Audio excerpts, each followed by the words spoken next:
Hey friends, welcome back. Coffee talk today. It's been a while.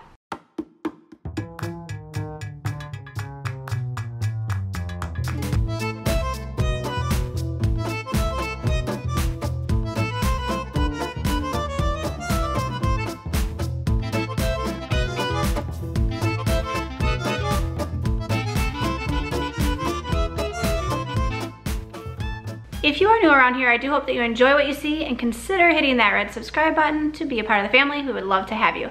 But if you've never watched a coffee talk, this is basically just where I catch up with you about life. It's some of my favorites. So it's not fully a favorites video, but it does have some of that in there. And of course, no coffee talk would be a coffee talk without coffee. Also, happy Halloween, because the day this goes up, it is Halloween, and it's freezing here in Kentucky. Wind chill this morning was 22 degrees, so definitely was time to pull out the winter jackets. And for trick-or-treating, it's supposed to be quite chilly as well, which I'm very disappointed about. Last year it was beautiful, and I'm pretty sure we wore short sleeve shirts to take the kids trick-or-treating. And Alice is gonna be Ariel, and so I'm gonna have to layer clothing under her dress. Jackson is the Flash, so his should fit over top of his clothes pretty easily. My coffee today is in this Alice in Wonderland mug. It's kind of tiny, but it's too cute not to use. And it is snickerdoodle with caramel pecan, sugar-free syrup, and some heavy whipping cream, because if you're also not aware, I am on the keto diet. Just a little bit of catch up. It's been a long time since I did a coffee talk. We just had friends here over the weekend from Michigan. They come down typically every few months and stay with us for a few days, and it's always a good time. We went to Blaze Pizza, which we talked about in another video. Actually, I think the last coffee talk I did was with Ashley, who was the friend that visited. So we talked about Blaze Pizza the last time they were here, and so they wanted to go again. Well, of course, pizza is not very keto friendly. I looked on their website first to see what I could have, and they had a BLT Cobb salad, which was perfect for me. So I was excited that I would actually get to eat with them. Will was working, but we took the kids. They always share a pizza, so it's pretty inexpensive. Much to my disappointment, I went to go order the salad, and the lady told me it was seasonal, so I did not get to partake in lunch, which was kind of sad. I did eat beforehand, so it wasn't like I was starving, but it's one of those social things where, like, you want to partake in yummy food with your friends and family. So I did scrape some toppings off of a slice of pizza and had some cheese and pepperoni, but not a huge deal. The weather wasn't really great, so we didn't really go anywhere, but the day they left, we had brunch at another friend's house. All the kids got to play, and we got to just sit around and talk, so it was really nice. It was a very laid-back, low-key trip. Hopefully they had a good time. I think we just really enjoyed just hanging out, so it was nice. Keto is going well. I've had a lot of you ask me, A, how much I've lost, B, how I'm feeling.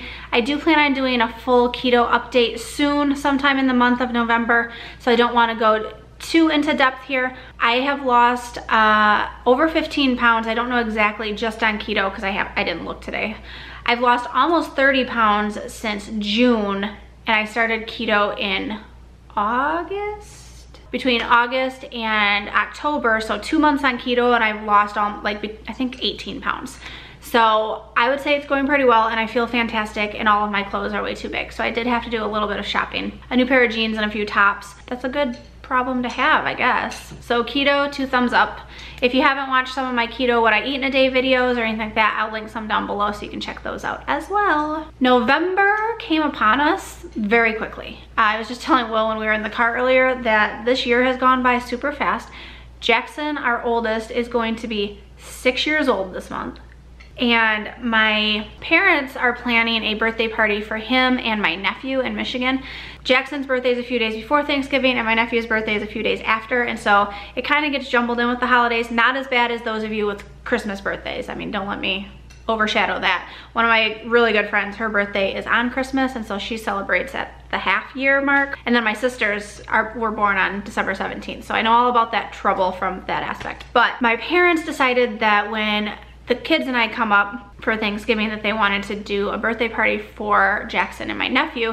So we are going to a water park resort for 2 nights. We're actually spending Thanksgiving Day and the day after Thanksgiving there, and that was their treat. So super grateful, super blessed. We're really looking forward to it. The downfall is that Will can't come. because he's using the rest of his personal time for Christmas so that we can visit both families. The boys will hopefully love it. I think it's gonna be a good time. So we're just gonna do a joint birthday party. We are also going to his side of the family in November, the weekend before that, for his dad's birthday. So we will get to see his family around the holidays, not for the holidays as well. This year we are doing 2 trips in November and then 1 big trip in December where we're gonna split the visits across a longer time period because Jackson has winter break during that time period, so we'll spend like 3 days with one family, 3 days with the other, and then head back home. So it is a lot of traveling. That's kind of what our travel looks like. And then after that, we don't really travel to Michigan planned like ahead of time until the summer again. So there will probably be another trip or 2 in there, maybe around spring break. It kind of depends on when Will gets his vacation time and when the kids are off, because it's not as easy to just up and go now that Jackson's in like real school, kindergarten, where they keep track of attendance a little bit more strictly. All right, so first I just want to mention, 1, I've not really been listening to any new music or podcasts. 2, I have been watching a few new channels on YouTube, but even then, not so much. I have a hard enough time keeping up with all of the channels that I'm subscribed to currently. So a lot of times I will watch them when I'm in the kitchen cooking or just kind of cleaning. I have my iPad in the kitchen and I'll watch them there. But one channel I do want to mention and highlight is another fellow mom from Kentucky, and she's watched my channel for a little bit now, and she just really got hers going again. Her channel is Stevie's Life, and she is a mama of twin boys and a little girl, and she does a lot of similar videos as to what I do, and she does some cleaning videos, which are always inspiring, and I should probably do more of those because at least it gets me cleaning on a more consistent basis.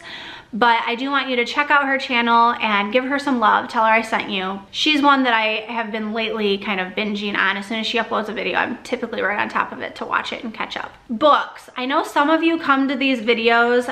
One of my viewers, Erin, she's always curious to see what books I'm reading. And I've probably disappointed her in the past few months or the past few coffee talks because I really wasn't reading.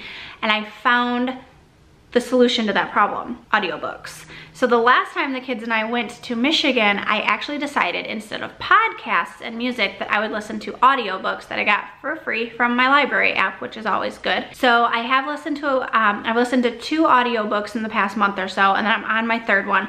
But the first one is called The Marriage Lie by Kimberly Bell. That one was really good. It was kind of a suspense. I wasn't sure if I was going to like it, but it was like highly recommended in the library app, so I figured, heck, why not? It's not like I'm paying anything for it.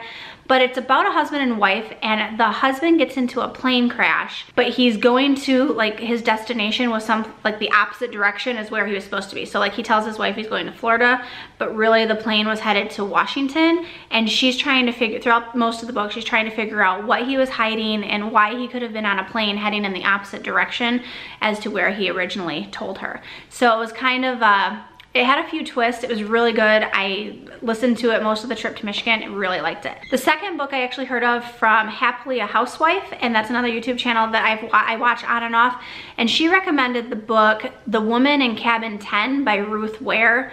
Another suspense one, but it's about a journalist who goes aboard a cruise ship, but like a smaller cruise ship owned by like this rich businessman. And there's some weird things going on in the cabin next to her, and she thinks that she's witnessed a murder, and she's trying to figure out how that all plays out. But it's pretty suspenseful, and again, it moves really quickly, and it's just another good one to, if you're into that type of thing. Typically I steer away from the suspense, but these ones were really good and they kept my interest. TV and movies. We had some winners and we had some disappointments. First of all, we watched Guardians of the Galaxy 2, which we loved the first one, and the previews made the second one look pretty good, but I'm gonna have to say thumbs down on that one. I don't feel like there was really a storyline there.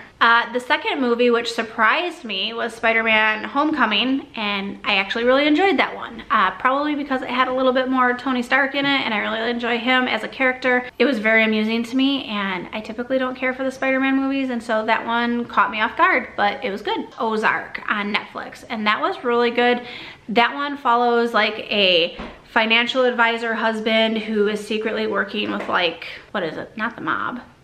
Was the mob? Will's over here. Working with the mob and trying to like keep his family safe, but trying to launder money for them so that they don't come after his family. So that's, I mean, the premise of it, but it was actually really good. Another one that we watched was Wonder Woman, which Will went and saw in theaters when it first came out because he's a child at heart.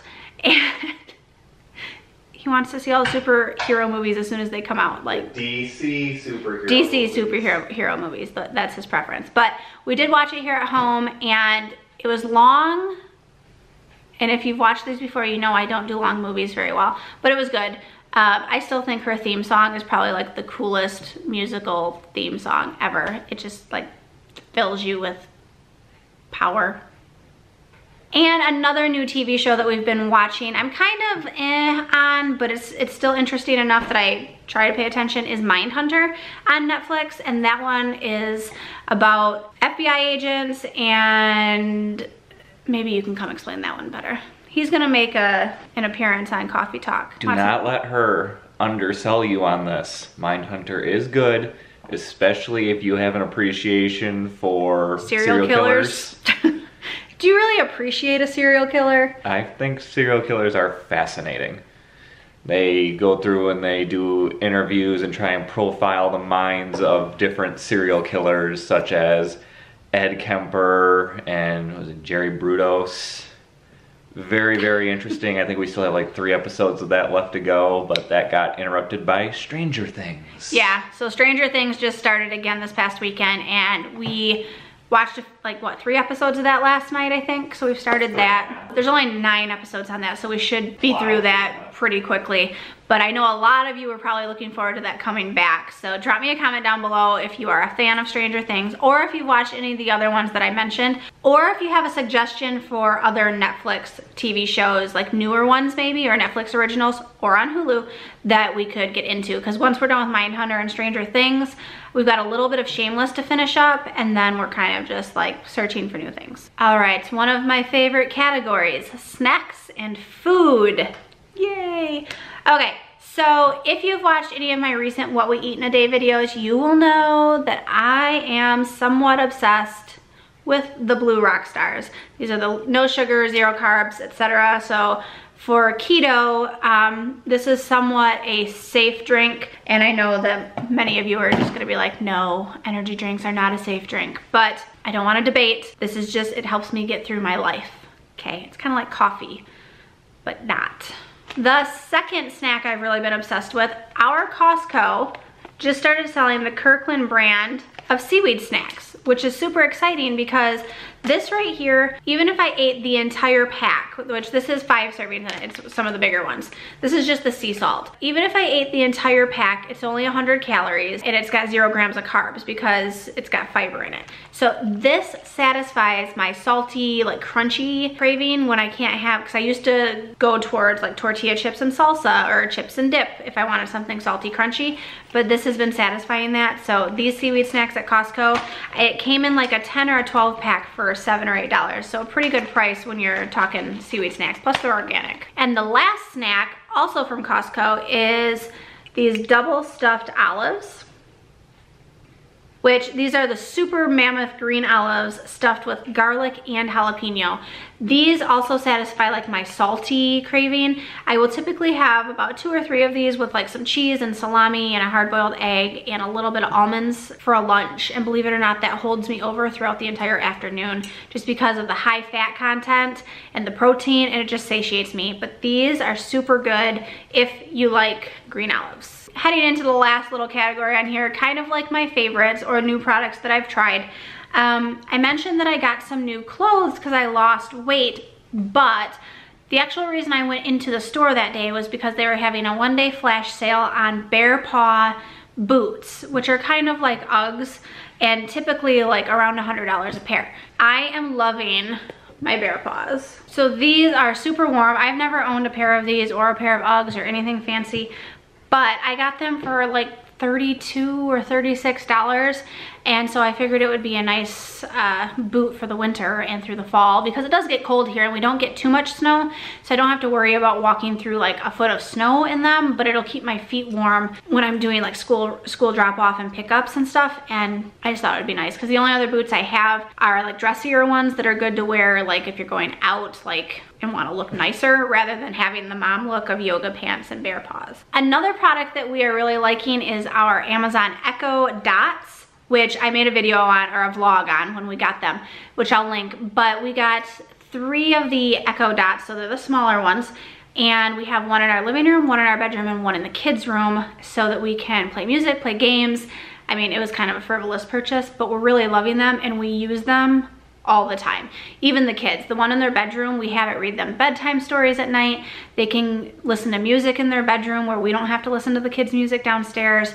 And they're just a really fun kind of thing to have around. If you haven't caught on, my husband is very like techie nerdy, and so we almost always have like some of the new gadgets that are coming out. Not that these are new, because they're not. And up until now, we've never really wanted them or even paid them any mind, but we jumped on that bandwagon. And last of all, the product that I'm loving is a like $18 Dirt Devil stick vacuum. Yeah, real exciting. My Swiffer rechargeable like vacuum, because we have hardwood floors or vinyl floors all through the main floor of our house, and so they get dirty a lot. My Swiffer died, and that thing itself is like $20 or $25, so I was like, why buy one of those other than it is cordless, and that was a nice feature. But I got it on Amazon, the Dirt Devil one. It had great reviews, it was highly recommended, and I'm loving it, especially because it's easy enough for the kids to plug in and vacuum around the house, and they love doing it. So it's like they can vacuum and they think that they're having fun, and really they're doing mommy a favor. So really enjoying the Dirt Devil. I'll leave a link down below to show you which one I've got. All right, friends, that is everything. I am going to go enjoy the rest of my coffee, edit this video because it goes up tomorrow on Halloween. So again, happy Halloween. Thank you so much for watching, and until next time, I will see you later. Bye.